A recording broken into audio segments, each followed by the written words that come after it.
Yo, what's going on, guys? I hope you're all doing well. I'm Chase and welcome back to a brand new video. I've absolutely loved making this video. I just want that to be known. I love Wamai. He's one of my favorite operators this season, and I was so excited to bring you guys this. I've worked on this for a little bit of time, and I have put the time into Wamai this season and played him tons, so I'm really excited to make this, how-to guide for you guys. So today we're going to be discussing how to play Wamai. It's an operator review once again, guys. I know you really love this series. We've done so many in the past, so if you're new to the series, go check those out. Also, be sure to comment down below who you guys would like to see next week. With all that out of the way, let's go ahead and dive down into Wamai. No pun intended, because he's literally a merman. But yeah, let's dive into Wamai's background.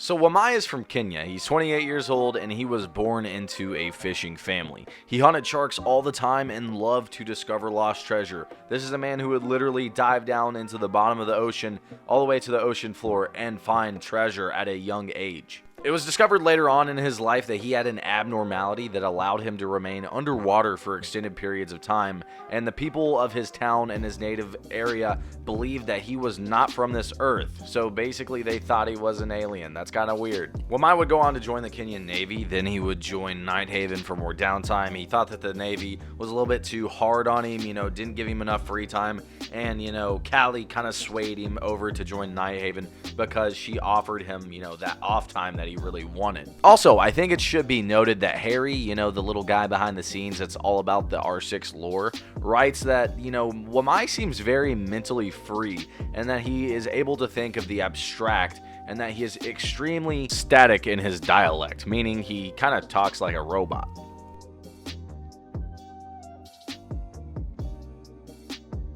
Alright, next we're going to be looking right at Wamai's loadout, and wow, is it something that gets overlooked a lot. So Wamai is a 2-speed, 2-armor operator, and he is classified on the Rainbow Six website as an anchor. I would agree with that. He is a very good anchor. For his primaries, he has the AUG A2. This is also the exact AUG that IQ has access to. It has incredibly slow ADS, and it's large on the screen. However, if you're willing to deal with that, it does reward you by packing a punch damage-wise. Its DPS is incredibly similar to the 416C that you see on Jaeger. On the other hand, he also has access to the MP5K. It's a fast all-purpose SMG. It feels incredibly smooth. It has no recoil, and it is a headshot machine. I truly go back and forth between the two. I can't really recommend one because I love both of them. I played Valkyrie for a very long time, so I got used to the MPX, and the MP5K kind of feels like the MPX to me, but also the AUG is kind of better damage-wise, so really just pick what you want. I think both are incredibly viable picks as his primary.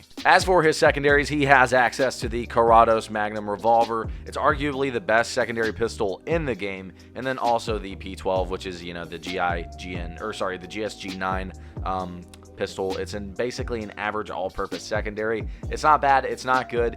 It's really just in between. I'd definitely go with the Karados. As for his secondary gadgets, he has access to the barbed wire, which is incredibly good for intel. Arguably the best secondary gadget in the game.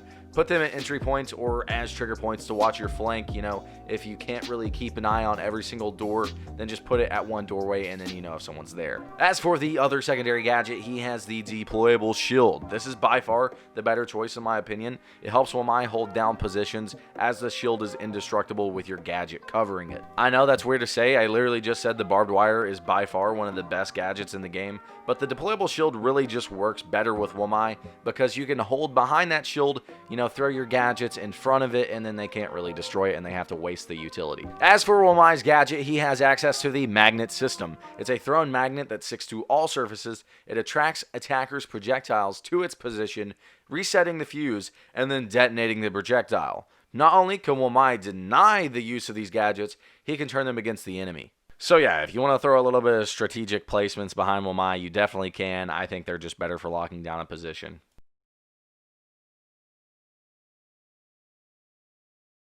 So now we're going to be taking a look at some strengths of Wamai. He's basically a second Jaeger. I think that's obviously the best thing about him. In that case, you can run him with Jaeger for even better utility dump. Trust me, these two together are their own meta for a reason right now in Pro League. Utility dump is absolutely insane right now. There's just not enough utility wasters on the attacking team that are viable right now.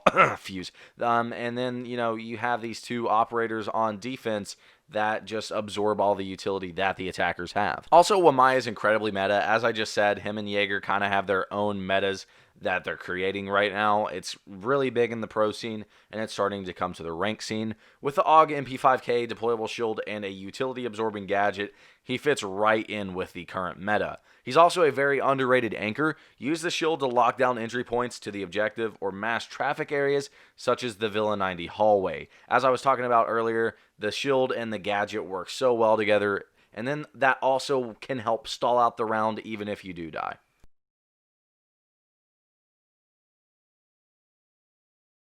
Now we're going to be taking a look at some of the weaknesses that Wamai has, and he can only be useful if he stays alive. It's much like something like Legion has, where when you play him, you must play for your life to have a greater impact on the round, as his gadgets will actually charge up over time. You don't get all those gadgets right off the bat. However, this is also kind of a good thing, because since he charges up over time, he can technically have infinite gadgets. He's capped at 5 out at one time, but if one of those gets destroyed or used, he can get another in its place. So yeah, when you're playing Wamai, you really have to play for your life. You can't really play too aggressive with him. You really got to play passively and just wait and pick your shots.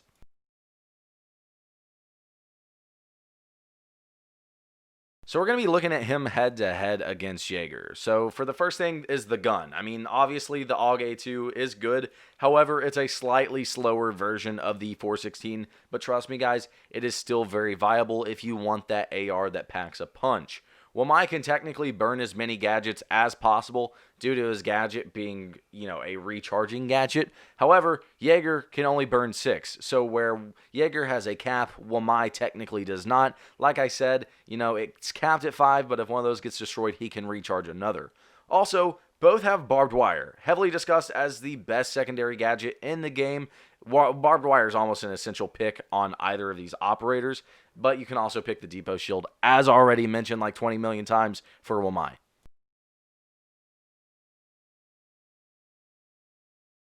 So some strategies that rely on Wamai. The Jaeger-Wamai combo that we've talked about all video is beginning to grow to be its own meta, as the two together make it a headache for the attacking team to absolutely do anything. With these two picked, the attackers must waste absolutely tons of utility to advance towards the objective, and as I've already said, they don't really have that viable operator that can waste a ton of utility.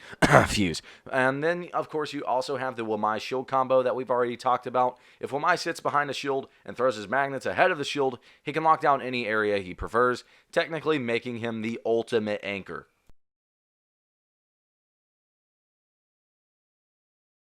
Alright guys, coming in on the final rating, I'm going to be giving Wamai an 8 out of 10. If Jaeger gets a 9 out of 10, I believe it is rightfully deserved to Wamai that he gets an 8 out of 10. Wamai has been absolutely overlooked by many until this season, and people are beginning to wake up to see how powerful of an operator he truly is, including myself. It's funny to think that just around 4 months ago, I suggested he needed a buff in one of my most successful videos. Wamai is really hard to pick up and do well with, but once you start to learn and do the strategies with him, especially that once again the Jaeger-Wamai combo, you will start to fall in love and realize how essential he is of an operator currently. So yeah, that was the Wamai operator profile video. I have started this series back up again. I love doing these, and I especially love doing these about the operators I love, Wamai. So yeah, I hope you guys enjoyed.